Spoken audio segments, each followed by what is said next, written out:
പൊതുമരാമത്ത് വകുപ്പ് നിർമ്മിക്കുന്ന പാലത്തിന്റെ പണി 3 വർഷമായി മുടക്കി കിടക്കുന്നു. അപ്പൊ ഒരു മന്ത്രി വിചാരിച്ചാൽ മതി, റിയാസ് വിചാരിച്ചാൽ മതി, മരുമകൻ വിചാരിച്ചാൽ പൂർത്തിയാവേണ്ട പാലാണ്. പക്ഷെ എന്തുകൊണ്ട് മരുമകൻ വിചാരിക്കുന്നില്ല എന്നുള്ളതാണ് കോൺഗ്രസ് പ്രവർത്തകർ ചോദിക്കാൻ ആഗ്രഹിക്കുന്ന ചോദ്യം.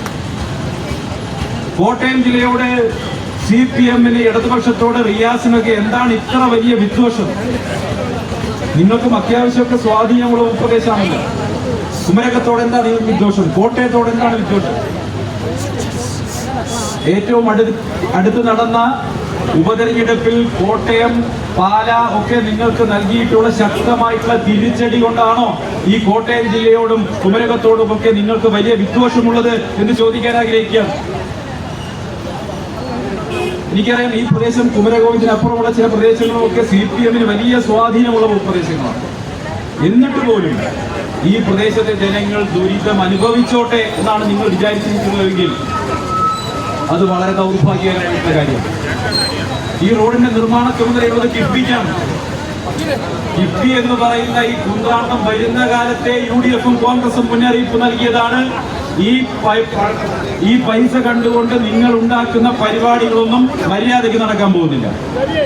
കിഫ്ബി എന്ന് പറയുന്ന ഓഫ് ബജറ്റ് ബോറോയിങ്, ബജറ്റിന് പുറത്തുനിന്നും കോടിക്കണക്കിന് രൂപ വായ്പ എടുത്തുകൊണ്ട് കേരളത്തിൽ അടിസ്ഥാന സൗകര്യ വികസനം ഉണ്ടാക്കാം എന്നുള്ള നിങ്ങളുടെ മിഥ്യാധാരണ ഇത് കേരളത്തെ വലിയ അപകടത്തിലേക്ക് കൊണ്ടുചെന്നെത്തിക്കുമെന്ന് UDF-ഉം കോൺഗ്രസും പണ്ടേ മുന്നറിയിപ്പ് നൽകിയതാണ്.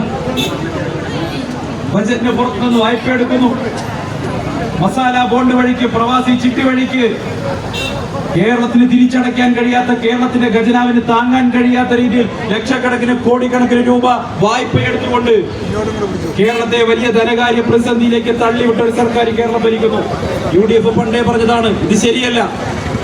ബജറ്റിന് പുറത്തുനിന്ന് വായ്പ എടുത്തുകൊണ്ടല്ല നിങ്ങൾ ഇത്തരത്തിലുള്ള അടിസ്ഥാന സൗകര്യ പദ്ധതികളുമായി മുന്നോട്ട് പോകേണ്ടത്.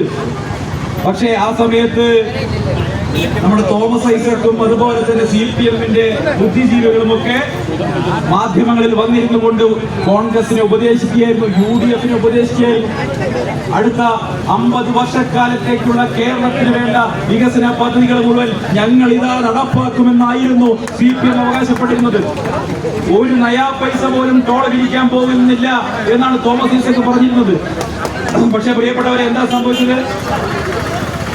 ഇന്ന് കാലങ്ങൾ കഴിഞ്ഞപ്പോ കിഫ്ബിയുടെ വായ്പയെടുത്ത പണം തിരിച്ചടയ്ക്കാൻ കഴിയാതെ കേരളത്തിന്റെ ഖജനാവ് തകർന്ന് തരിപ്പണമായിരിക്കുന്നു. ഇപ്പോ 1 രൂപ, 1 നയാ പൈസ